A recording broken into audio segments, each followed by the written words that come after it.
C'est avec une grande joie que je vous souhaite la bienvenue à la métropole grecque-orthodoxe pour cette troisième rencontre du cycle de rencontres de Saint-Stéphane. Juste après la célébration de Verco, puis on est rassemblés tous pour un temps d'écoute, de réflexion et de partage. Les rencontres de Saint-Stéphane ont pour vocation de nourrir le dialogue entre la foi, la pensée et l'expérience humaine dans un esprit d'ouverture et de fidélité à la tradition vivante de l'Église. Elles s'inscrivent dans ce désir de faire de notre métropole un lieu d'accueil, de paroles et de rencontres. Nous avons ce soir l'honneur d'accueillir le Père François Espéré, prêtre à l'église du séminaire russe, poète et homme de profonde sensibilité spirituelle.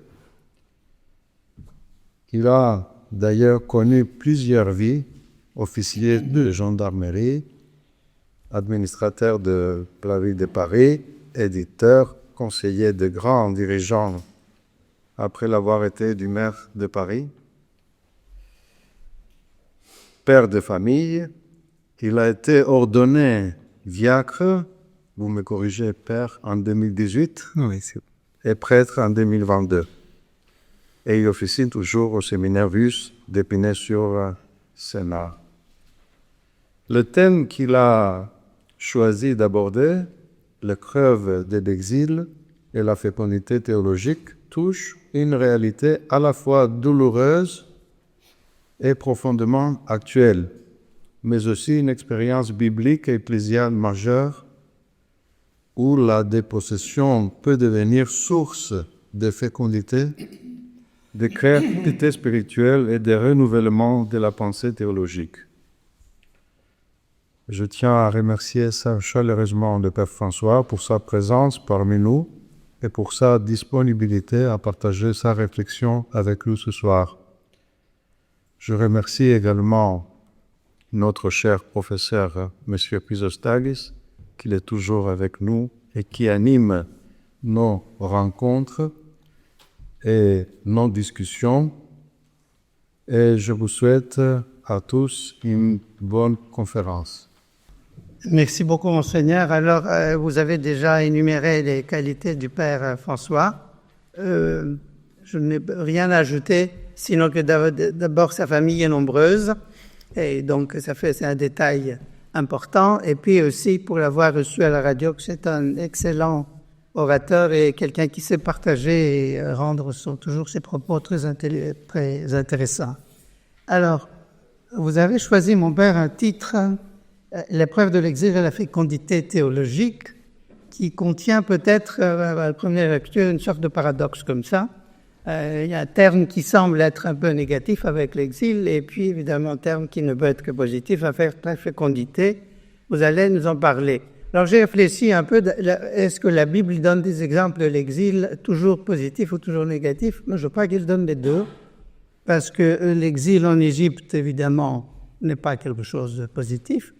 Mais quand Dieu dit à Abraham, tu partiras et tu iras, il y a une ouverture extraordinaire, etc. Alors je ne sais pas sous quel angle vous voulez placer l'exil dont vous voulez parler, mais voilà que le texte sacré nous donne toutes les possibilités. Alors, évidemment, le discours du Père va porter surtout sur si j'ai bien compris, sur la fécondité théologique en fait du XXe siècle par des théologiens ou pas toujours théologiens, russes qui ont fait le voyage de l'exil, voilà, et maintenant c'est négatif, et suite à la révolution surtout russe. Alors, de 1917. Alors, je rappelle que à la suite de cet événement majeur, évidemment, de géopolitique, comme on veut, évidemment, il y a toute une génération de savants et d'érudits russes qui sont arrivés en Europe occidentale, très probablement au début sans penser que ça allait durer très longtemps, et que peu à peu ils se sont installés ici Et on commençait, d'abord en s'installant, je me souviens toujours des paroles de mon ami de femme maintenant, Christos Ganaras, qui était un philosophe grec, et qui disait « Je les admire parce que ils sont arrivés en exil, et la première chose qu'ils ont faite, c'était de fonder une école de théologie. » Et ce qui montre bien qu'on a affaire à des gens d'une qualité exceptionnelle. Alors, voilà, je ne sais pas si le cadre est défini avec ça. Je sais qu'il y a vous avez des affinités particulières pour avec Vladimir Lossky et Michel Evdokimov, peut-être que vous allez en parler aussi. S'il y a d'autres grands noms que tout le monde connaît ou qu'il faut absolument lire, on nous dirait. Alors, je ne parlerai pas davantage. Vous m'avez demandé de faire une petite introduction, mais je crois que je dois me taire maintenant pour vous entendre. Qu'est-ce que vous écoutez avec? Merci Alexis, merci Monseigneur, merci à tous pour l'hospitalité. Je découvre en plus cette église et elle est magnifique et humblement envoûtante. Merci pour cette découverte. Au début de ce propos, je veux rappeler que je suis prêtre, mais je ne suis pas un théologien. Je suis plutôt intellectuellement un artiste, un poète, quelqu'un de créatif. Si mon propos contient quelques audaces, quelques erreurs au sens strictement théologique, je vous demande d'y voir des chutes ou des maladresses alors que je m'élance vers la vérité. Peut-être que parfois je passe à côté d'elle, mais je suis toujours de bonne volonté. Mais j'ai décidé d'avoir une parole très libre, donc il y aura peut-être ici ou là des choses qui choqueront l'oreille absolue des véritables théologiens. Donc accepter que ce soit un propos subjectif, assumé et libre. J'ai eu cette idée de l'exil parce que j'ai été bouleversé par la découverte de Paul Evdokimov et de Vladimir Lossky et qu'ils ont joué un rôle dans mon cheminement de l'église latine vers l'église orthodoxe. Encore une fois, je ne vais pas parler en spécialiste de Lossky et d'Evdokimov, de la même manière que Léon Bloy répond à son filleul Jacques Maritain, qui lui avait envoyé une de ses œuvres.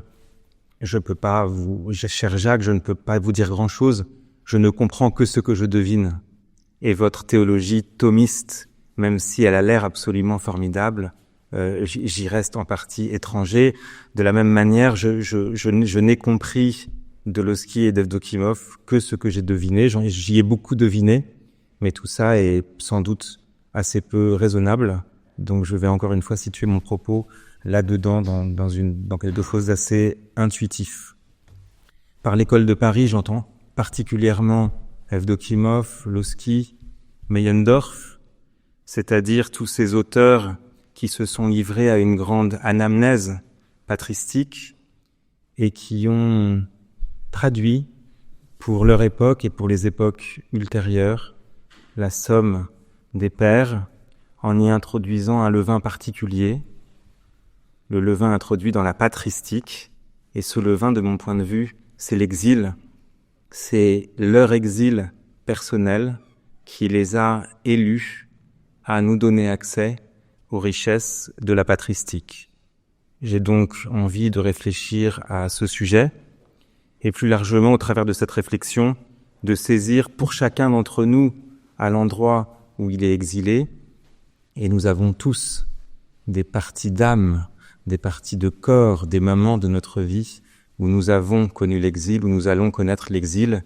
Et il s'agira pour moi de vous indiquer humblement en quoi le point de l'exil est un point où Dieu vient introduire le levier du divin, plus particulièrement que dans l'essentiel des autres conditions.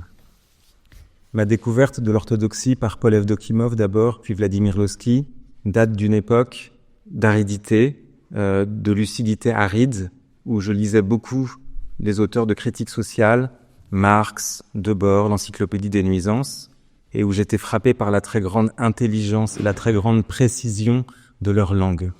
J'étais donc en quelque sorte divisé entre une foi sensible, mais avec peu de lectures théologiques à cette époque, et des lectures hautement qualitatives, très lucides, très intelligentes, mais assez désespérées, de la critique sociale. Et quand j'ai découvert Evdokimov et Lossky à cette époque précise, j'ai été frappé par l'extrême précision de leur écriture, non pas une précision aride, mais une précision généreuse.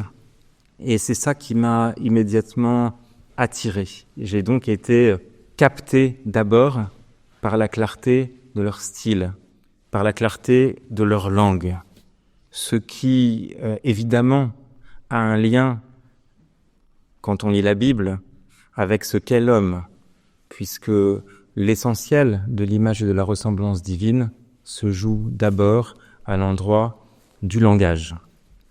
Pour le meilleur, dans la Genèse, avec de la terre, le Seigneur Dieu modela toutes les bêtes des champs et tous les oiseaux du ciel, et il les amena vers l'homme pour savoir quel nom il leur donnerait. C'étaient des êtres vivants, et l'homme donna un nom à chacun. L'homme donna donc un nom à tous les animaux. Dans ce verset qui n'est jamais assez commenté, nous découvrons que Dieu place l'homme face au monde pour découvrir comment il va nommer le monde, et il n'est pas précisé si Dieu lui-même n'apprend pas de l'homme quelque chose. Il y a donc dans la faculté pour l'homme de nommer le monde quelque chose qui est parent de la faculté par Dieu de créer le monde. Donc, un théologien qui nomme parfaitement les vérités divines est un théologien qui participe dès ici-bas à la vérité. Cette capacité à nommer, elle apparaît dans la Genèse pour le meilleur, mais également pour le pire. Au moment de l'épisode de Babel, ils dirent « Allons, bâtissons-nous une ville, avec une tour dont le sommet soit dans les cieux, faisons-nous un nom, pour ne pas être disséminés sur toute la surface de la terre. » Où on voit que les hommes cherchent à se faire un nom pour conjurer toute forme d'exil, et que c'est justement cet orgueil qui va les conduire à un exil dans d'autres langues que la langue sainte, exil dont l'humanité n'est toujours pas sortie. Nous découvrons aussi ici qu'une théologie qui cherche à nommer les choses, la théologie qui serait enracinée dans le 19e verset du 2e chapitre de la Genèse, est à l'opposé d'une théologie qui chercherait à se faire un nom et qui, elle, serait associée à l'œuvre de Babel et qui serait un ferment de division. Et j'ai toujours beaucoup apprécié chez ces théologiens, Evdokimov, Lossky, une grande humilité, un renoncement complet à se faire un nom en tant qu'auteur et en tant qu'école théologique. Et je crois que nous devons à cette humilité une partie de la qualité de transmission. Cette insistance de Dieu à voir l'homme nommer le monde, nous la découvrons également chez les prophètes, en particulier chez Ézéchiel. La main du Seigneur se posa sur moi, par son esprit il m'emporta et me déposa au milieu d'une vallée. Elle était pleine d'ossements. Il me fit circuler parmi eux. Le sol de la vallée en était couvert. Ils étaient tout à fait desséchés. Alors le Seigneur me dit, « Fils d'homme, ces ossements peuvent-ils revivre ?» De la même manière que Dieu a placé Adam face au monde pour découvrir la façon dont Adam allait nommer les animaux et les choses, de la même manière, le Seigneur exile Ézéchiel en le déplaçant dans une vallée pleine d'ossements et lui pose une question, ce qui nous rappelle que si Dieu est omniscient, il reste avide de la parole humaine, il reste avide des réponses humaines. Enfin, pour rappeler l'importance du verbe et l'importance de la parole parlée, la parole écrite, le premier verset de l'évangile de Jean, au commencement, était le verbe, verset où culmine le lien entre Dieu et la parole et qui rend absolument décisif pour un théologien le fait d'être clair. Car si la théologie doit dévoiler Dieu, il est fondamental qu'elle donne accès aux vérités du divin et pas qu'elle constitue une sorte d'écran supplémentaire. Ce lien Je commence un peu longuement sur le langage, pour une raison très simple, c'est parce que ces théologiens, Lossky, Evdokimov, ont été exilés d'un lieu, la Russie, mais également d'un langage, la langue russe. Et ce lien entre le lieu et le langage, il est présent aux sources du texte sacré, puisque c'est le même mot en hébreu qui désigne le nom et qui désigne le lieu. Il nous faut habiter notre nom, il nous faut habiter le langage, de la même manière qu'il nous faut en permanence nommer le monde, nommer le lieu où nous sommes. Et l'apostolat va consister dans toutes les directions et dans tous les endroits de la terre à nommer le divin correctement dans un lieu précis, donc dans une langue précise. Et la première fécondité de l'exil est celle-ci. Ceux qui ont perdu leur lieu et ceux qui ont perdu leur langue ont su, au travers d'une langue nouvelle, revêtir vraiment le Verbe, découvrir Dieu en le nommant dans une langue qui n'était pas la leur, dans la mesure où notre langue maternelle, notre habitus, qui nous sommes, a tendance le plus souvent à occulter Dieu. Et dès lors que nous sommes perdus, dès lors que nous sommes chassés de nos habitudes, et en particulier de nos habitudes linguistiques, la découverte d'une autre langue nous donne un accès privilégié aux vérités divines. Nous pouvons en quelque sorte davantage revêtir le Verbe dans une langue étrangère que nous ne pouvons le revêtir dans notre langue. Ce lien entre le lieu et la langue sera la ligne mélodique constante de cet exposé, où je souhaite évoquer 4 grands thèmes. D'abord, le lien chez ces théologiens en particulier, mais le lien en général entre l'exil et la nostalgie des origines qui elle-même est en lien avec le royaume, d'abord. Dans un second temps, le lien entre l'exil et le départ, vous en avez parlé, Alexis, avec l'envoi d'Abraham dans le Ler Léra et le franchissement des limites. L'exil nous permet de franchir les limites que sans cela nous n'aurions pas franchies. Ce franchissement des limites nous amène à un renversement des perspectives. Ce sera ma 3e partie, exil et renversement des perspectives. On ne rencontre véritablement Dieu qu'en renversant la perspective humaine. Ce renversement des perspectives nous amenant à un endroit de contradiction, d'antinomie, qui est, dans les écrits de Lossky, au cœur de la théologie, le dogme poussant toujours comme un arbre sur le sol d'une antinomie pour protéger cette antinomie de toute appropriation rationnelle et pour la conserver dans sa pureté vivifiante. Au début de chaque partie, je commencerai par un verset de la Bible que j'aurais projeté si j'avais écouté Alexis qui m'avait indiqué qu'il y avait un écran, mais que je me contenterai de livrer et vous le retiendrez, ce sont des versets bien connus. Exil et souvenir. Dans la Genèse, chapitre 2, verset 15, le Seigneur Dieu prit l'homme et le conduisit dans le jardin d'Éden pour qu'il le travaille et le garde. Le premier lieu de l'homme, c'est le jardin d'Éden. Nous en avons tous la nostalgie, mais nous en sommes tous exilés. Tout commence par un exil.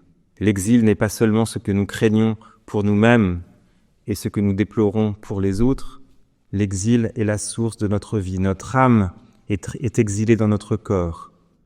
La lumière de notre âme, puisque l'âme de l'homme, c'est la lampe d'Élohim, selon le verset du Proverbe, la lumière de notre âme est exilée dans l'épaisseur de la chair que Paul associe au vase d'argile. Et ce que les exilés comprennent mieux que les enracinés, c'est cela. les exilés au sens politique, au sens d'ici-bas, ont éprouvé dans le concret de leur chair, dans le concret de l'histoire, qu'ils sont exilés.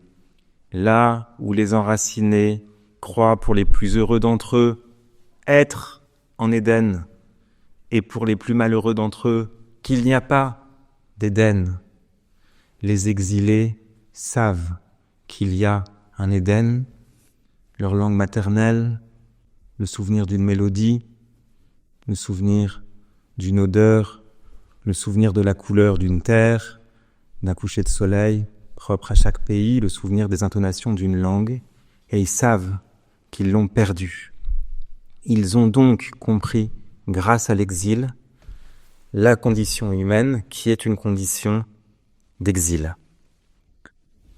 Ce souvenir de l'origine, il est très présent dans la théologie orthodoxe, mais dans la théologie des pères, mais également dans la théologie, la pensée, la mystique hébraïque, et également le chassidisme, qui est lui-même une expérience radicale et spirituelle de l'exil.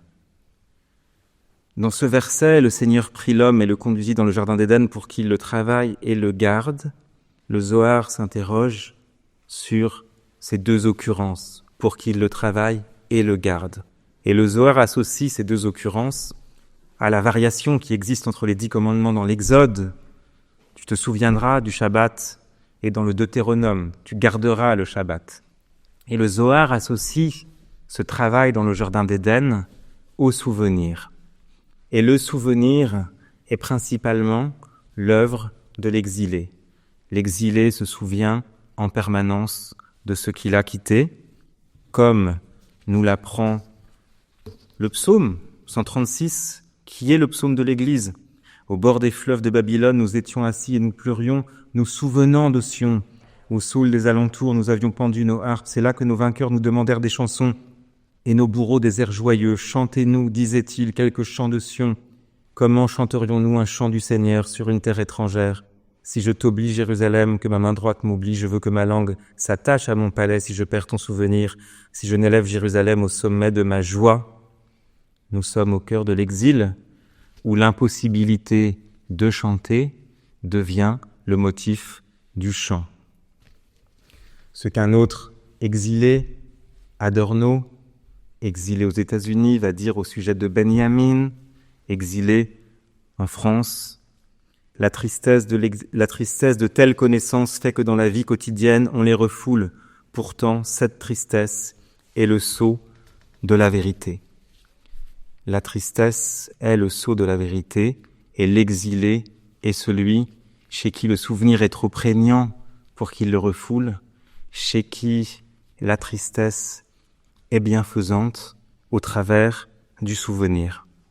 Et dans mes lectures d'Evdokimov et de Lossky, notamment dans les passages qu'il consacre au Jardin d'Éden, à l'origine de l'homme, à ce moment de nous-mêmes où nous participions à la vie divine, on retrouve non pas le désespoir des philosophes, mais une tristesse bienfaisante qui au fond n'est pas si éloignée que ça de la joie. Tristesse de ce qu'on a perdu et joie de retrouver la trace que nous retrouvons explicitement chez Lossky, par exemple, quand il parle de l'amour humain. La sexualité, cette multiplication que Dieu ordonne et bénit, apparaît dans notre univers comme irrémédiablement liée à la séparation et à la mort. C'est que la condition de l'homme a connu, jusque dans sa réalité biologique, une mutation catastrophique. Mais l'amour humain ne serait pas prégnant d'une telle nostalgie paradisiaque s'il ne substituait douloureusement en lui le souvenir d'une condition première, où l'autre et le monde étaient connus de l'intérieur, où la mort n'existait pas. Cette ambivalence entre la tristesse de ce qui a été perdu, une communion parfaite avec Dieu, une communion parfaite avec l'autre, est inséparable de la joie de le retrouver dans les traces infimes, l'exilé qui ouvre sa boîte de souvenirs et qui, au travers de cette boîte de souvenirs, arrive à saisir le fil très ténu, très infime, mais qui est le fil vivant qui le connecte à ses souvenirs et à ce qu'il a quitté. Et de la même manière, chez Evdokimov, quand il parle non pas de l'amour, mais de la mort, le souvenir ascétique de la mort s'oppose à l'ascédie, à l'angoisse, à la dépression, et devient un rappel puissant de l'éternité, sa nostalgie joyeuse. Sa nostalgie joyeuse. La nostalgie de l'exilé est une nostalgie à la fois triste à l'endroit de ce qu'il a perdu et joyeuse à l'endroit de son souvenir qui le maintient en contact avec ce qu'il a quitté. Avec ce qu'il a quitté, cela m'amène à la deuxième partie de cet exposé sur l'exil et le départ. Genèse 3, 24. Il expulsa l'homme et il le posta à l'orient du jardin d'Éden, les chérubins armés d'un glaive fulgurant pour garder l'accès de l'arbre de la vie. L'exil est l'héritage de l'homme. En quittant le jardin d'Éden, l'homme n'a rien d'autre que son exil.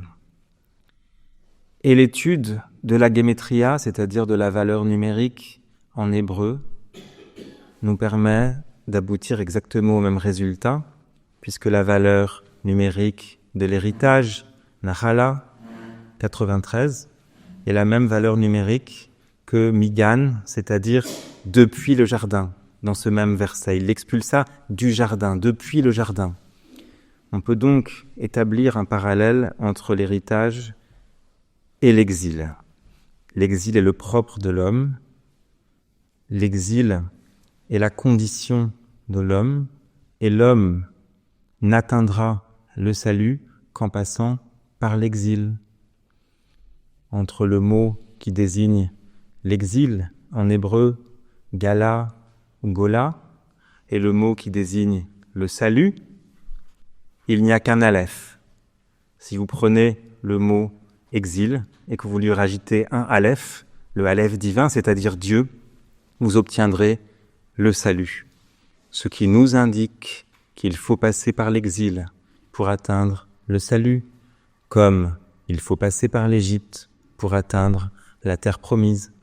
Dieu n'a pas expulsé l'homme du paradis terrestre pour l'envoyer directement sur la terre promise, mais l'exil est toujours la condition du salut, et ceux qui voudraient atteindre le salut en escamotant l'étape de l'exil ou en refoulant leur propre situation d'exilé auraient tort. C'est exactement ce qu'écrit Lossky. Après la chute, l'histoire humaine est un long naufrage dans l'attente du sauvetage, mais le port du salut n'est pas le but. Il est la possibilité pour les naufragés de reprendre son voyage, dont le seul but reste l'union avec Dieu. Il n'y a pas un seul exil, puis une seule terre promise, mais comme dans l'histoire du peuple hébreu, un exil qui accouche d'une sortie d'exil, qui accouche d'un exil, qui accouche d'une sortie d'exil. Passons de l'exil d'Égypte à l'exil de Babylone, à l'exil perse, à l'exil grec, et enfin, du point de vue des Juifs, à ce qu'ils appellent leur exil actuel, qui est l'exil de Rome et l'exil d'Édom. Et de la même manière, pour l'homme, ça dans sa propre vie, il va être exilé d'un âge à un autre, exilé du ventre de sa mère à l'air libre, exilé de l'innocence absolue du bébé à l'innocence un peu moins innocente de l'enfance, puis de l'enfance à l'adolescence, puis exilé des grands rêves de l'adolescence à la lucidité du jeune adulte, exilé de la force de l'âge dans les prémices de la vieillesse, exilé de la vieillesse en bonne santé dans la vieillesse malade et finalement exilé de la vie ici-bas dans la mort et grâce à Dieu dans la vie éternelle où devrait s'arrêter notre exil puisqu'elle est véritablement la terre promise. Il est donc fondamental de rentrer dans la conscience de cette déperdition permanente que nous impose le temps, déperdition qui nous lance toujours dans un exil, mais cet exil nous rapproche du royaume. Et je reprends encore une fois une référence qui n'est pas ecclésiale. De nombreux exilés sont hors de l'Église, mais parfois leur expérience de l'exil a de quoi enseigner l'Église. Et c'est le cas de quelqu'un comme Walter Benjamin ou comme Adorno. Quand Adorno écrit au sujet de Benjamin, à ses yeux, une chose en voie de disparition était toujours liée à l'utopie de sa restauration. L'exil est très précisément habité par cela. L'exilé connaît ce qui a disparu, mais vit en lui l'utopie de la restauration, et chez les chrétiens, il devrait en être ainsi. Ce qui a disparu pour nous, c'est bien ce jardin d'Éden dans lequel nous avons été un jour au travers du premier Adam. Et notre espérance du royaume a quelque chose à voir avec l'utopie de la restauration de ce jardin d'Éden. Et encore une fois, l'exil est le point où se contacte en nous ce qui a été perdu définitivement et néanmoins ce que nous espérons retrouver. En cela, l'exil est une nouvelle naissance salutaire, celle dont vous parliez, Alexis, quand le Seigneur dit à Abraham « Quitte ton pays, ta parenté et la maison de ton père et va vers le pays que je te montrerai. » C'est ce qui s'est passé, c'est ce qui se passe aujourd'hui dans le monde pour la plupart des exilés. Les exilés savent ce qu'ils quittent. Ton pays, ta parenté, la maison de ton père. Étrange verset qui se répète une fois qu'on quitte son pays, on quitte la maison de son père, puisqu'elle est dans son pays. Néanmoins, le Seigneur insiste sur une gradation qui va du plus grand au plus petit, qui va du plus extérieur au plus intime, vers un pays que je te montrerai. Et dans les parcours d'exilés, que ça soit nos exilés russes, ou que ça soit aujourd'hui les gens qui viennent d'Afrique subsaharienne, le pays que je te montrerai. Est-ce que ce sera l'Espagne? Est-ce que ce sera l'Italie? Est-ce que ce sera la France? Est-ce que ce sera l'Angleterre? Celui qui part en exil ne sait pas au moment où il part où il va aller, et le Seigneur lui indique au cours du processus, parce que c'est le processus qui va mettre l'homme en chemin vers une forme de salut. Et même dans la brutalité des exils économiques, on trouve une trace des vérités spirituelles. Les vérités spirituelles ne sont pas coupées des vérités historiques, et il y a un lien entre les dynamiques spirituelles et les dialectiques humaines. L'exil, alors, est une nouvelle naissance. Une naissance au sens où l'explore le traité Nida du Talmud. Dans une naissance, les 9 trous qui étaient fermés s'ouvrent, et le trou qui était ouvert se ferme, au sens propre du terme, chez l'enfant. Et toute forme de naissance consiste à fermer ce qui était ouvert et à ouvrir ce qui était fermé. Et si nous prenons l'exil comme la chance d'une nouvelle naissance, alors ce qui en nous était fermé à Dieu va s'ouvrir à Dieu. Et ce qui en nous était ouvert à autre chose que Dieu va se fermer. Et alors nous allons pouvoir voyager léger, car le propre de l'exilé, c'est qu'il voyage léger, qu'il ne veut pas se permettre de porter sur ses épaules une somme théologique immense, des innombrables arrêtés canoniques qui se critiquent les uns les autres, qui parfois se discréditent les uns les autres au gré des époques. L'exilé n'a pas le temps de porter sur ses épaules les erreurs de l'Église. Il ne peut emporter avec lui que la vérité vivante de l'Église véritable du Christ et rien d'autre. Et le choix qu'il opère pourrait nous donner beaucoup d'indications sur où sont les choses essentielles et où sont les choses accessoires. Là où tant de chrétiens et tant de prêtres et de dignitaires de l'Église finissent par être les défenseurs intraitables de l'accessoire au risque d'abandonner l'essentiel.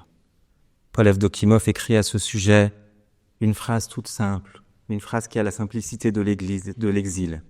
Le minimum des formules dogmatiques et le maximum des opinions s'intègrent dans la tradition vivante. Cette phrase est une phrase d'exilé. L'exil rassemble souvent des gens exilés de différents endroits qui se retrouvent au même endroit et ils sont forcés, pour cohabiter, de trouver ce plus petit commun dénominateur, des formules dogmatiques et même des formules dogmatiques de l'amitié humaine pour pouvoir accepter et intégrer le maximum des opinions.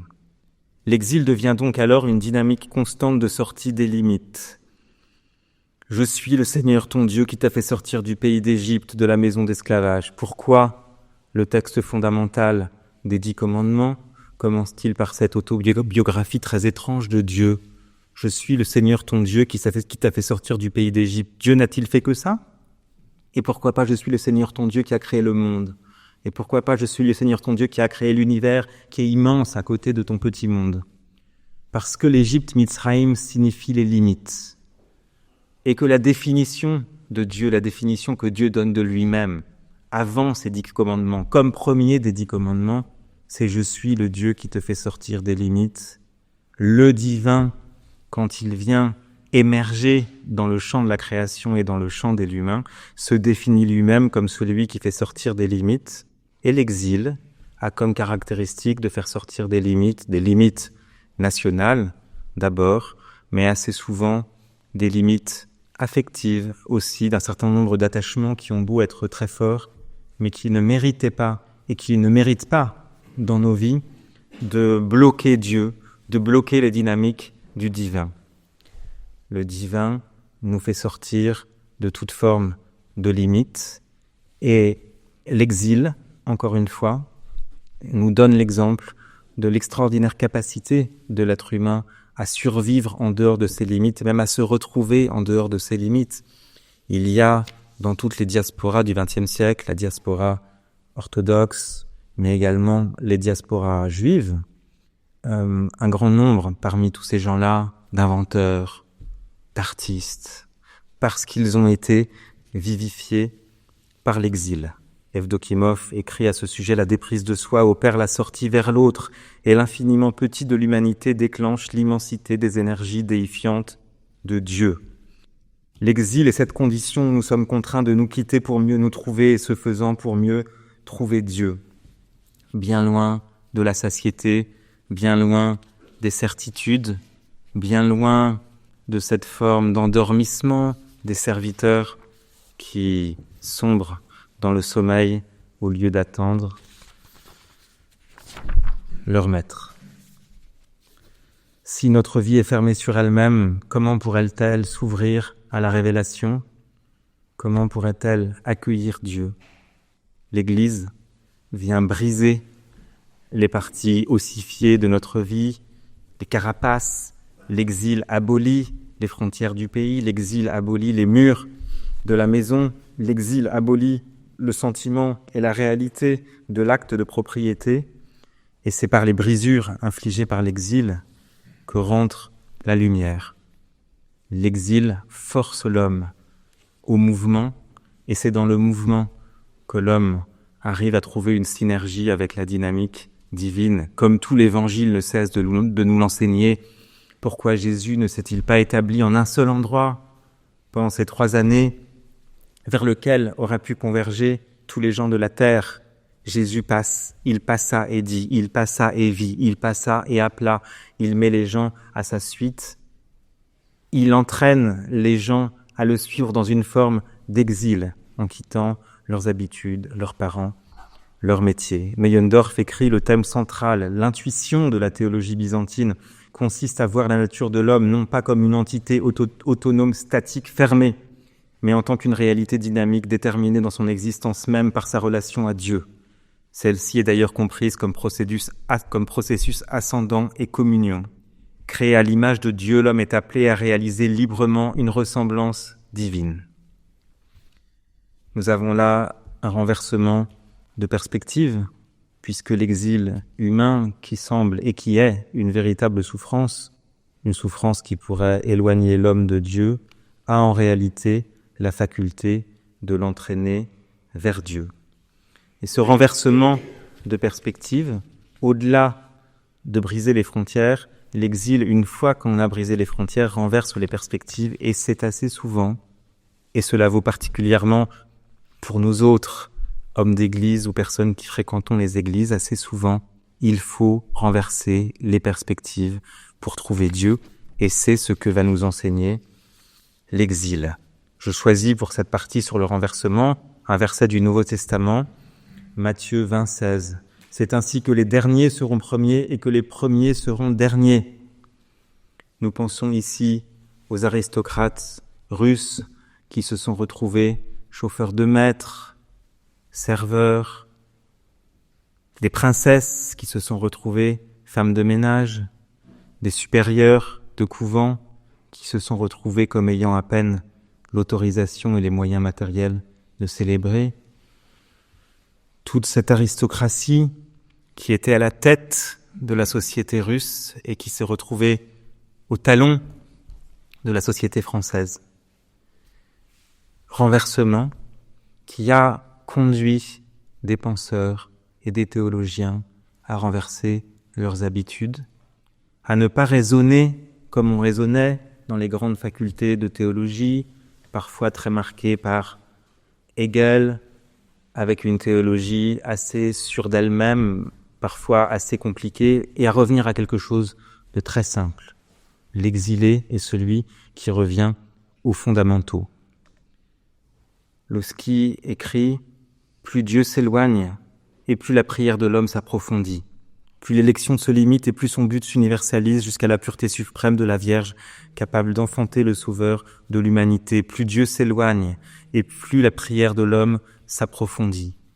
Plus ces théologiens ont été éloignés aux sources habituelles de leur intelligence, de leur statut social, plus Dieu en eux s'est approfondi, cet approfondissement les ayant amenés vers la patristique, vers ces trésors qui avaient tendance à être assez inusités au XIXe siècle et qu'ils ont remis au goût du jour, à la fois pour la joie de l'Église orthodoxe, mais également pour l'édification de l'Église latine et pour l'édification de l'ensemble des disciples du Christ. Nos théologiens, et c'est particulièrement vrai pour Lossky dans son écriture, une écriture du renversement des perspectives, qui est l'écriture de l'exil, renversement permanent des perspectives dans l'ensemble du livre de la Genèse. Nos frères juifs, dans la paracha de la semaine qu'ils sont en train de lire, sont dans l'histoire de Joseph, une histoire pleine de renversement. L'enfant préféré de son père, qui est jeté dans une citerne, puis qui est récupéré par Potiphar, sorti d'exil, mais qui est envoyé en prison, retour en exil, puis qui est envoyé auprès de Pharaon. L'appréhension du divin, si on lit le livre de la Genèse, est une appréhension des renversements permanents du divin. Dieu se renverse en permanence lui-même dans le récit. Le récit ne s'arrête jamais, nous passons d'un renversement à l'autre. C'est pareil pour le livre des Nombres, c'est pareil pour absolument tous les passages de l'Ancien Testament. Et nos théologiens de l'exil, au lieu de raconter la foi comme un mouvement unilatéral se redécouvrant lui-même dans sa propre vérité initiale, intègrent le renversement à l'écriture, intègrent le renversement à la vérité, à la formulation des vérités théologiques et nous fait passer en permanence de ce qui est incompréhensible à ce qui est limpide. De la même façon, dans le livre d'Esther, que nous passons de la potence érigée pour Mardochée, pour Esther et pour tous les Juifs, au renversement avec la plus grande fête qui soit, et avec très longtemps après le don de la Torah au Mont Sinaï, la pleine acceptation en exil de la Torah par les Juifs. L'exil est donc le lieu de la compréhension de l'inversion que nous connaissons bien, nous-mêmes chrétiens, puisque Dieu se fait homme pour que l'homme devienne Dieu, et où nous comprenons que la terre promise n'est pas la conséquence de l'exil, mais la cause de l'exil. Et Joseph est vendu par ses frères. Rouben refuse de participer au crime. Les frères sont donc 9, et selon le Midrash, c'est Dieu qui vient faire le 10e pour qu'il y ait un minyan et pour que le parti pris de tuer Joseph puisse se réaliser. C'est donc dans le Midrash explicitement Dieu qui envoie Joseph en exil en Égypte, car sans l'exil en Égypte, alors pas de don de la Torah au mont Sinaï et pas de terre promise. Et ceci, encore une fois, nous-mêmes, chrétiens, nous pouvons le comprendre, puisque en un sens, Dieu s'exile de lui-même pour s'incarner dans une autre nature que la sienne, et que ce renversement est au fondement de notre foi. Nous devrions donc renoncer à toute peur de voir l'Église devenir marginale, de voir l'Église devenir exilée dans une Europe acquise au monde profane. Cet exil cache une très bonne nouvelle spirituelle pour nous. Si Dieu nous place en exil dans nos propres sociétés, qui ont pourtant été pétries par le christianisme, c'est que Dieu veut que nous retrouvions la terre promise de l'Église, la vérité de l'Église.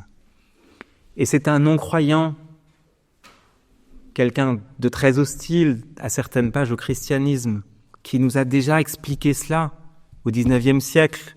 C'est Nietzsche qui écrit dans Ainsi parlait Zarathustra: « Je donne ce conseil aux rois, aux églises et à tout ce qui est affaibli par l'âge et par la vertu. Laissez-vous seulement renverser afin de revenir à la vue et que vous revienne la vertu. » Les chrétiens qui sont nés d'un immense renversement, d'une immense inversion avec la descente de Dieu, la mort de Dieu, ne peuvent pas décider que le renversement s'arrête. Ils doivent continuer à avoir une vie pétrie par le renversement. Et la sainteté est toujours, pour un homme ou pour une femme, le renversement de la non-sainteté. Nous devons rentrer dans le renversement, et c'est parce que nous ne savons pas y rentrer nous-mêmes que l'histoire nous y projette. Dieu, qui n'a pas su faire de nous des humbles, a fait de nous des humiliés. Et nous devrions accepter cette part d'exil culturel qui nous est demandée dans cette société profane, parfois très sale. Oui, nos vérités saintes, nos belles paroles, notre charité débordante, notre participation aux énergies divines semblent être en exil. À tout le moins, nos concitoyens, le taxi qui m'a amené ici, rue Bizet, ils n'ont pas été frappés par le rayonnement des énergies divines. C'est qu'à l'évidence, celle que je crois posséder semble être en exil ici. Je dois l'accepter, je dois accepter ce renversement, nous devons accepter ce renversement pour à nouveau rayonner comme à une époque. L'Église a rayonné justement quand elle était en exil et pas quand elle était institutionnelle. L'exil est donc le lieu du rapprochement entre Dieu et l'homme, puisque on pourrait presque parler dans le christianisme d'un exil réciproque. En s'approchant du mystère du Dieu fait homme, l'homme est en quelque sorte exilé de l'enfermement dans sa stricte humanité, comme Dieu s'est exilé lui-même de l'enfermement dans sa stricte divinité. Et je vais revenir à la langue hébraïque, non pas par passion pour cette langue, non pas par passion linguistique pour cette langue, mais parce que cette langue est d'une manière ou d'une autre la langue originelle, la langue dans laquelle Dieu a créé le monde quand il l'a créé par ses 10 paroles. Et nous découvrirons alors que l'exil, Gala, a la même valeur numérique que la découverte, Gila. Et que, de la même manière qu'on peut placer un signe égal entre la sortie du jardin d'Éden, c'est-à-dire l'exil et l'héritage, on peut également placer un signe égal entre l'exil et la révélation. Lorsqu'il écrit « Le sommet de la toute-puissance recèle ainsi comme une impuissance de Dieu, comme un risque divin. La personne n'est la plus haute création de Dieu que parce que Dieu met en elle la possibilité de l'amour, donc du refus. Dieu risque la ruine éternelle de sa plus haute création, afin qu'elle soit justement la plus haute. » Inversion de perspective. Dieu est prêt à tout perdre en l'homme pour tout gagner en l'homme. Il y a là une inversion que Lossky écrit avec infiniment de simplicité et que chacun peut comprendre sans être philosophe, que chacun peut ressentir. Et cette inversion, elle m'amène à la dernière partie de mon propos qui est à l'appréhension de la contradiction et des antinomies. Un verset en exergue, comme pour chacune des parties, Siméon les bénit, puis il dit à Marie sa mère, « Voici que cet enfant provoquera la chute et le relèvement de beaucoup en Israël. Il sera un signe de contradiction. » Si le Fils de Dieu est signe de contradiction, c'est qu'il nous faut accepter les contradictions. Il nous faut accepter les contradictions au cœur même du corpus biblique, au corps même de la théologie. Une bonne théologie n'est pas une théologie qui élimine les contradictions, c'est une théologie qui les met à jour pour en faire des autels. Un autel est le lieu d'une contradiction, puisque sur ce lieu, le prêtre représente le grand prêtre, il est à la fois le sacrificateur et le sacrifié. L'autel est le lieu de cette contradiction, et nous autres chrétiens, nous devons habiter les contradictions et pas les fuir, comme les théologiens qui transforment le christianisme en une espèce d'humanisme rationnel, et pas non plus les ignorer. Lossky écrit « Toute opposition antinomique de deux propositions vraies donne lieu à un dogme, c'est-à-dire à une distinction réelle, quoique ineffable, inintelligible, qui ne peut être fondée sur des concepts ni déduite par un raisonnement, étant l'expression d'une réalité d'ordre religieux. Si l'on est forcé d'établir ces distinctions, c'est justement pour sauvegarder l'antinomie, pour empêcher l'esprit humain de s'égarer en brisant l'antinomie et de tomber ensuite de la contemplation des mystères divins dans la platitude d'un rationalisme. En remplaçant l'expérience vivante par des concepts, l'antinomie, au contraire, élève l'esprit du domaine des concepts vers les données concrètes de la révélation. La sauvegarde de l'antinomie est en relation directe avec l'acceptation de l'exil. L'exilé ne peut pas devenir un citoyen de là où il est exilé, et il ne peut pas non plus revenir là d'où il est parti. L'exilé, il est très précisément ce que l'hébreu appelle guerre. Quand Abraham dit, au moment d'acheter le tombeau pour Sarah, c'est la première fois que le mot apparaît dans la Bible, « Je suis un guerre, je suis un étranger ». Le guerre, c'est celui qui est étranger, c'est celui qui est habitant. Le guerre, c'est le converti. Le guerre, c'est l'étranger en devenir d'être habitant. C'est l'étranger en conversion permanente à quelque chose. La figure du guerre, c'est Jéthro ou c'est Ruth. Et c'est la figure du croyant. Parce que le croyant, si il n'est pas en permanence en train de se convertir, c'est qu'il s'est arrêté en chemin. Et c'est exactement ce que l'exilé nous enseigne. Tu seras toujours un petit peu un étranger, mais il t'est demandé de devenir toujours un peu plus un habitant. Tu ne seras jamais parfaitement saint, mais tu seras moins pécheur que tu n'étais. L'exilé nous livre ce message, et il y a dans ce message, pour quelqu'un qui ne veut pas le comprendre, une forme de contradiction, mais cette contradiction, elle est résolue en la personne de l'exilé.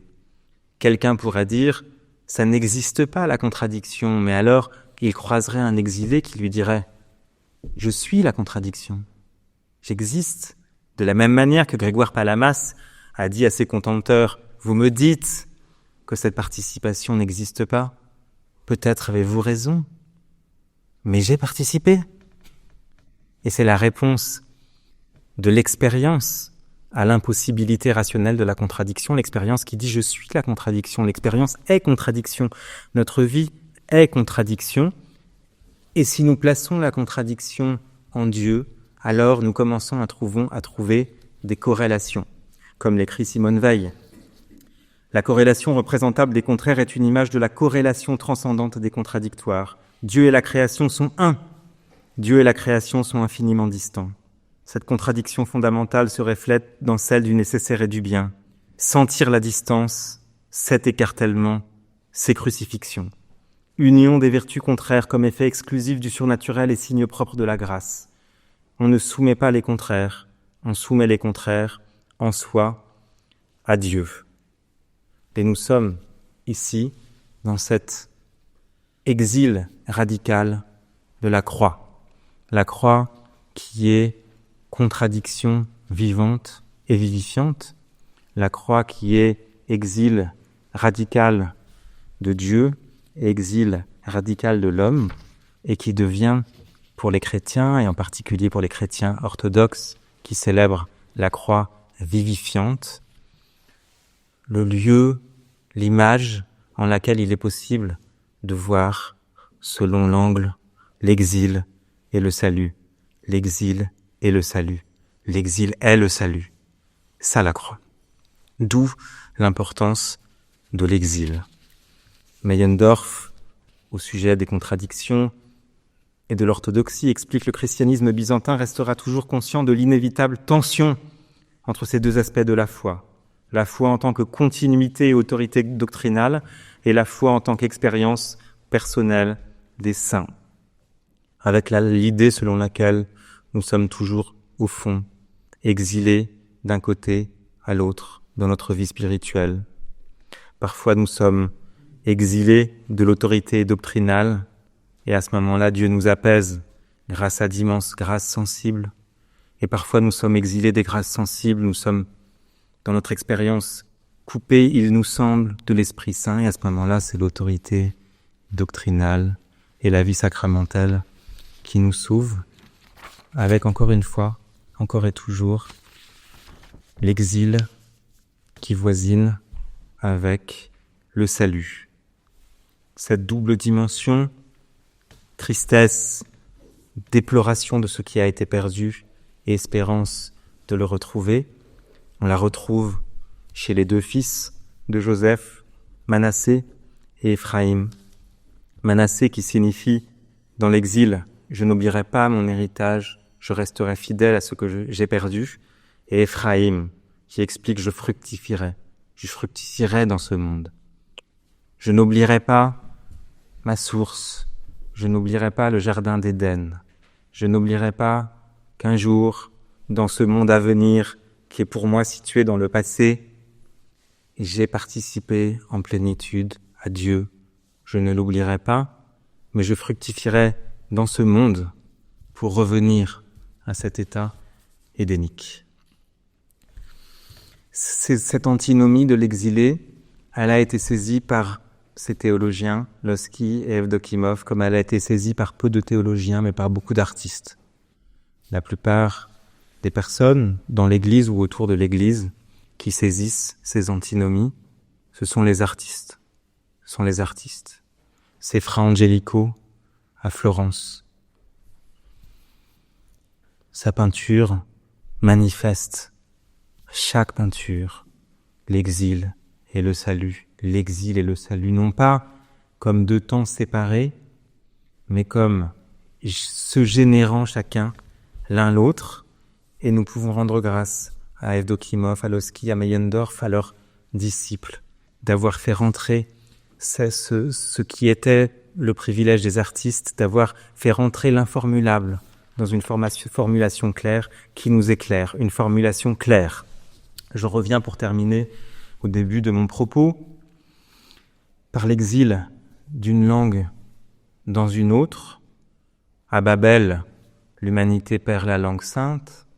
En perdant la langue sainte, elle perd une forme de communion à Dieu au travers de la langue que nous comprenions et que nous parlions, et elle se met à parler une pluralité de langues qui sont bien moins saintes que la langue sainte, mais qui ont une connexion avec la langue sainte, une connexion lointaine. Je suis donc dans l'exil français par rapport à cette langue sainte, et c'est un merveilleux exil, c'est une belle langue où être exilé. Mais Lossky et Evdokimov, eux, étaient exilés dans la langue russe, mais ont dû quitter la langue russe pour la langue française, et ils ont découvert dans la langue française une forme de clarté à laquelle très peu de théologiens, bien sûr, mais également très peu d'écrivains ont eu accès. Une clarté qu'on retrouve chez d'autres auteurs confrontés à l'exil, où on la retrouve, par exemple, chez Sioran, qui est un auteur d'une lucidité et d'une clarté absolue. on la retrouve chez Ionesco, on la retrouve dans la critique sociale chez Walter Benjamin, qui lui était exilé dans sa propre époque en permanence. On la retrouve chez Adorno. Et je voudrais, pour terminer, reprendre une formule de Benjamin sur Baudelaire. Baudelaire, qui est un poète qui a beaucoup écrit sur l'exil et qui s'est senti lui-même exilé. Benjamin écrit sur Baudelaire: il reconnaît dans le spleen la dernière en date des transfigurations de l'idéal, l'idéal qui lui semble être la première en date des expressions du spleen. Et si vous remplacez spleen par exil et idéal par salut, alors vous aurez une idée assez précise de la façon dont l'exil et le salut s'engendrent l'un l'autre. Je voudrais donc terminer cette intervention par une prière pour les exilés, par une prière d'abord pour tous ceux qui souffrent dans leur chair de l'Église et qui sont bien loin. Si on les questionnait de tout ce que j'ai pu dire sur les vertus de l'Église, je voudrais leur donner la première part de cette prière. Je voudrais prier pour ceux qui sont exilés loin de l'Église. Je voudrais aussi prier pour ceux qui se sentent exilés dans l'Église, quoi qu'ils soient chrétiens et quoi qu'ils aient une vie sacramentelle, et qui ont la douleur infinie de vivre l'exil au sein même de l'endroit qui devrait préfigurer le royaume. Je voudrais prier pour tous ceux qui sont en exil loin de l'Église, mais en chemin vers l'Église, que Dieu les mène à bon port. Le peuple hébreu a dû attendre 40 ans à tourner dans le désert. Et nombreux sont ceux qui attendent pas très loin de l'Église.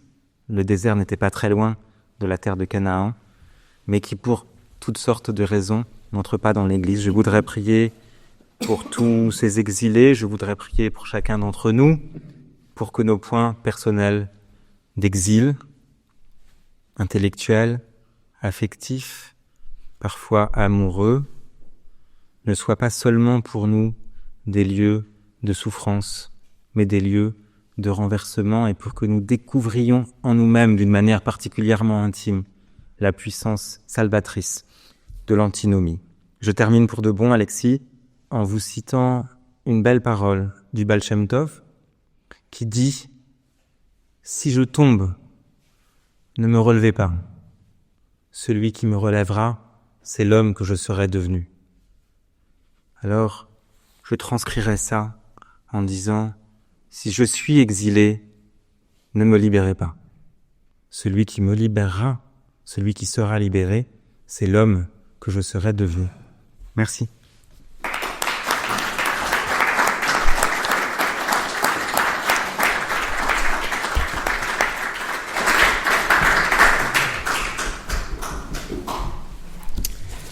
Merci beaucoup, mon père. Alors, comme promis, évidemment, c'est extrêmement riche.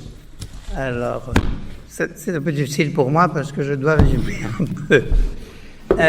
Mais c'est très intéressant. Alors, d'abord, deux choses. Vous avez dit au début, excusez-moi si je dépasse, si je ne fais pas la bonne théologie, etc. C'est le propre de tout esprit libre de voyager et parfois de sortir un peu des limites, si vous voulez.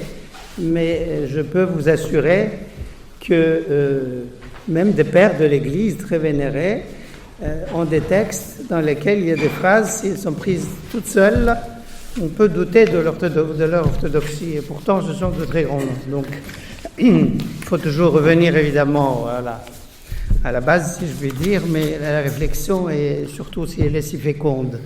Alors, l'ensemble de votre exposé a été placé, le titre le montrait bien, sous le signe de l'antinomie, du paradoxe, etc., en permanence. Alors, je ne sais pas, vous avez peut-être relevé des choses. Moi, il y a certaines choses que j'ai notées. Je voulais peut-être que le Père me redise un mot, mais peut-être pour clarifier, parce que c'est d'abord cette idée de la théologie. Vous avez dit la bonne théologie n'est pas une théologie qui donne des réponses plus claires comme ça. C'est l'idée qu'on se fait souvent de la bonne théologie, mais c'est une théologie qui est dans la contradiction. Alors, comment l'entendre, puisque la théologie, dans son histoire, la théologie a donné des réponses à certaines choses. Ce qui veut dire que tous les jours, chaque fidèle doit se poser encore des questions pour examiner ce que la théologie a enseigné. Oui, je crois que chaque fidèle doit se poser des questions, ne serait-ce que pour avoir la joie de redécouvrir la réponse. La réponse donnée par la théologie n'est pas le dernier mot de la question. La réponse donnée par la théologie vient rassurer l'esprit inquiet qui s'était posé une question. Quand je parlais d'une mauvaise théologie, c'est-à-dire une théologie babélique, une théologie qui cherche à se faire un nom, une théologie qui serait au bord d'expliquer à Dieu qui il est, je cible cette théologie. Il se trouve qu'à cause du gap sérieux qui existe entre l'homme et Dieu, malgré l'image, la ressemblance et notre grande espérance, il n'est pas possible à l'homme de s'approcher à Dieu d'une manière rationnelle et discursive. Ça n'est pas possible, et quand l'homme va parler de Dieu de cette manière-là, à la fin, l'homme va parler de l'homme, ce qui donnera des pensées absolument fantastiques, mais il ne va pas parler de Dieu, et il risque d'emmener son lecteur vers une construction de ce que pourrait être Dieu. C'est ça, Babel. Il y a une bonne volonté dans Babel, une volonté d'unité, volonté de partager une langue unique, et volonté de se faire un nom. Mais on ne se fait pas un nom. On habite son propre nom. Dans notre vie entière, nous passons notre temps à tâtons, à finir par épouser, dans le meilleur des cas, notre nom tel qu'il est inscrit dans le livre de la vie, nom tel qu'il est inscrit dans le livre de la vie, avec lequel notre prénom et notre nom véritable ont souvent quelques liens.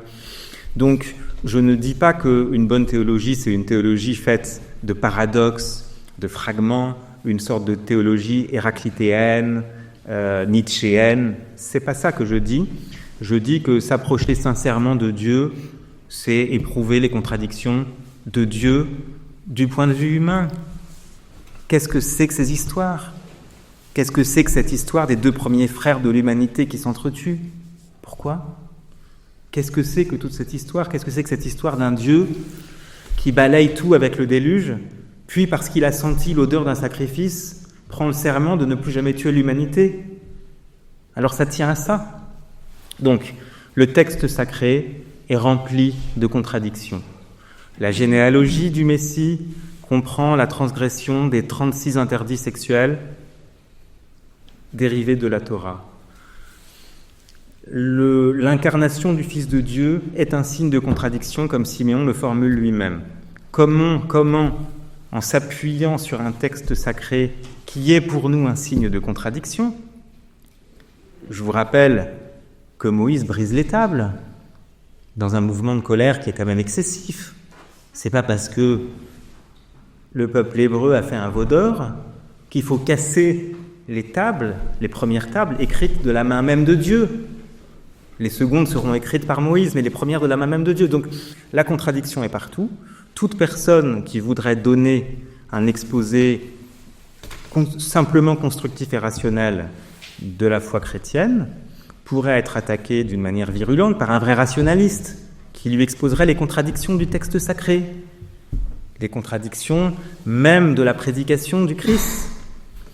C'est la raison pour laquelle je pense que quand elle est au comble de sa clarté, la théologie met à jour les contradictions dans leur dimension vivifiante. Et elle indique, ici, il y a une contradiction, c'est une contradiction vivifiante. On peut donc s'incliner, on peut donc prier, on peut donc explorer. On a intérêt à accepter les contradictions vivifiantes, nous les êtres humains, et nous les chrétiens en particulier, parce que nous communions au corps et au sang du Christ, et à peu près 10 ou 15 minutes après, nous sommes déjà bien loin de celui à qui nous avons communié. Donc heureusement que nous n'avons pas créé une théologie de la communion qui explique qu'après 500 communions, notre pourcentage de divinité augmente. Donc la théologie ne doit pas être orthogonale à l'expérience chrétienne. L'expérience chrétienne nous montre qu'on peut être dans la même journée et dans la même liturgie, infiniment près et infiniment loin de Dieu, et les deux sont vrais. La vérité n'est pas dans l'infiniment près ni dans l'infiniment loin, elle est dans les deux. Et toute notre vie, et les plus grands saints l'ont montré. Et Sainte Thérèse d'Avila après ses plus grandes visions mystiques, traverse des années de dépression absolue. Et les plus grands saints sont confrontés à ce mouvement. Et Joseph passe du fond de la prison de Pharaon au personnage le plus important qui inspirera après le personnage de Daniel. Donc la théologie n'a aucune raison de fuir cette source éminemment contradictoire qu'est la parole de Dieu pour inventer un espace idéal où il n'y aurait pas de contradiction. C'est mon sentiment. Merci. Alors, je ne sais pas si dans la salle il y a des réactions. Moi, j'ai noté plusieurs points, mais il ne faut pas que j'abuse de ma position. Mais je vais le faire quand même parce que je vois bien que je peux. Vous dites la vérité n'est pas au départ, si j'ai bien compris, n'est pas à l'arrivée, mais elle est dans le processus. Elle est au départ inaccessible, à l'arrivée inaccessible, dans le processus progressivement accessible tout au long du processus. D'accord, alors je voudrais ramener ça un tout petit peu à la théologie du XXe siècle et à Vladimir Lossky. Alors Vladimir Lossky, vous connaissez certainement, c'est un très grand nom de la théologie et du XXe siècle évidemment. C'est quelqu'un qui venait d'une famille son père était philosophe déjà, donc il a été élevé dans un milieu, si vous voulez, tout à fait propice à la réflexion. Et quand il est arrivé en France, il a été lui-même enchanté par Maître Eckhart et l'enseignement d'Étienne Gilson à la Sorbonne. Donc, Maître Eckhart est un très grand philosophe du XIIIe, XIVe siècle et qui est le père peut-être de la mystique qu'on appelle Renan, enfin une mystique occidentale très forte. Donc, il est lui-même fasciné par quelque chose qui ne fait pas partie de sa propre tradition. Et en même temps, quand on le lit, là j'ai pris un livre qui est fondamental, je ne sais pas si vous l'avez, mais il faut que tout le monde l'ait, et c'est sur la théologie mystique de l'Église d'Orient. On voit bien, il fait la théologie orthodoxe, mais en même temps, il est constamment un apologète. C'est-à-dire, il explique à des gens qui ne sont pas du tout convaincus du tout de ça, ce qui se passe. Alors, est-ce que là, on est dans ce que vous appeliez tout à l'heure au processus ? Oui, je pense qu'à aucun moment, Lossky ne se fait le passeur d'une marchandise morte. Il communique d'une manière théologique l'expérience chrétienne. Il y a beaucoup de littérature qui communique l'expérience chrétienne. Il y a beaucoup de théologie qui communique une pensée chrétienne déconnectée de l'expérience. Il y a peu de théologiens qui communiquent dans un langage théologique exigeant, apologétique, quelque chose de l'ordre de l'expérience chrétienne. Et c'est pas un hasard s'il a la rencontre de Maître Eckhart, c'est parce qu'on est avec Maître Eckhart, on est dans la théologie apophatique, on est dans cette espèce encore une fois, d'endroit très paradoxal, où on va chercher celui qu'on appelle Dieu, pas loin de sa propre absence. C'est la fameuse ambivalence en hébreu de Ein et de Ani, les mêmes lettres qui disent rien et qui disent moi. Et Dieu est quelque part, encore une fois, dans la tension, si on ne veut pas dire la contradiction, entre rien et moi. Dieu, il est bien au-delà de moi, donc à ce titre-là, il est plus du côté de rien que de moi, mais en même temps, il a une dimension personnelle que nous connaissons, et donc il est venu habiter ce moi. Donc pour moi, Lossky est quelqu'un qui est capable, d'une manière beaucoup plus articulée et enracinée dans les pères que ce que moi je vous dis à la volée, mais il est capable d'expliquer aux gens, à tous les lecteurs, c'est normal de douter, c'est normal d'être un peu perdu avec ce Dieu qui est totalement là et qui ne l'est pas du tout. C'est normal d'être troublé par ce Dieu qu'on doit réveiller dans les psaumes. Réveille-toi, pourquoi dort-il ? Peut-être parce qu'il a créé le monde en rêvant. Et dans ce cas-là, il ne faudrait surtout pas le réveiller. Il y a toutes sortes de paradoxes qu'un esprit sincère, qu'un enfant au catéchisme va relever.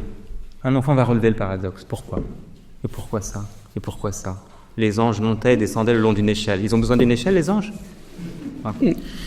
Et Lossky va donner une théologie qui n'abolit pas la contradiction, qui ne fait pas passer l'intelligence du théologien devant ce dont il est le messager, ce dont il est le porteur. C'est pour ça que j'ai insisté sur son humilité. Et son humilité, c'est l'humilité de celui qui est en exil et qui est donc coupé des sources de sa puissance.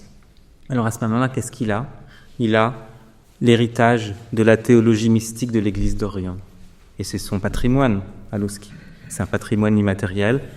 Et il va mettre en mots ce patrimoine avec beaucoup d'humilité. Et il va mettre au profit de ce patrimoine sa propre découverte de la langue française. Et il va y avoir une rencontre, une alchimie entre la très grande clarté de la langue française. La langue française est une langue très claire. C'est la langue des auteurs fragmentaires, c'est la langue de Foucault, de Vauvenard, de Chamfort, de Sioran. C'est la langue où on peut dire des choses très importantes en très peu de lignes, le français.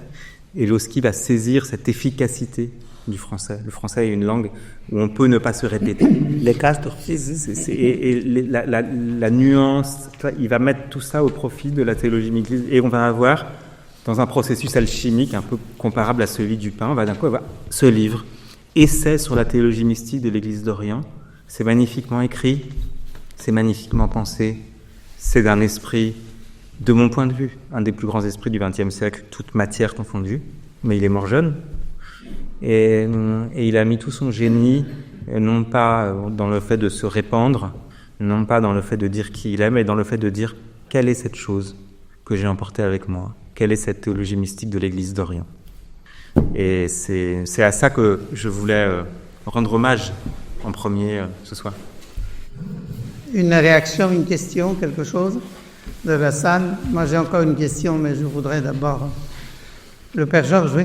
J'ai pas de questions, j'ai juste un remerciement parce que dans votre déclaration, je repère cette lecture typologique de la Bible que j'adore, qui est patristique, bien sûr, et que je vois aujourd'hui réactualiser des œuvres de ma tête. Donc vraiment, merci pour votre conférence d'aujourd'hui, parce que ça révèle que ce type de pensée qui paraît archaïque est toujours vivant, que ça mérite d'être encore révisité. À l'époque où la modernité est naufragée, l'archaïque est la source de la vie. Autre réflexion, monsieur? Oui, bonjour. Je n'ai pas d'impression, je suis impressionné par vos propos, par la clarté. C'est un choc qui m'ouvre des perspectives et je vous remercie. Merci. Alors, je ne sais pas, est-ce qu'il y a autre chose? Moi, je voudrais qu'on termine avec quelque chose quand même de extrêmement positif, puisqu'on a parlé de choses positives et moins positives. C'est ce lien que vous faites entre l'exil et le salut. Est-ce que tout exil conduit au salut, ou c'est une question de processus, justement, et alors, on peut en faire? Alors, entre l'exil et le salut, comme je vous l'ai dit, il y a une lettre de différence. Et cette lettre, c'est celle qui a la plus petite valeur numérique. 1. La plus petite et la plus grande. 1, c'est le plus petit des nombres, mais c'est le plus grand, puisque tout nombre est constitué de duplication et de multiplication du 1. Donc entre l'exil et le salut, il n'y a rien. Il y a un Aleph dessiné par une main d'enfant. Et il y a tout. Il y a Dieu. Il y a Dieu. Le salut moins l'exil. Réponse en posant la soustraction Dieu. Ça peut être le mot de la fin, parce que c'est vraiment...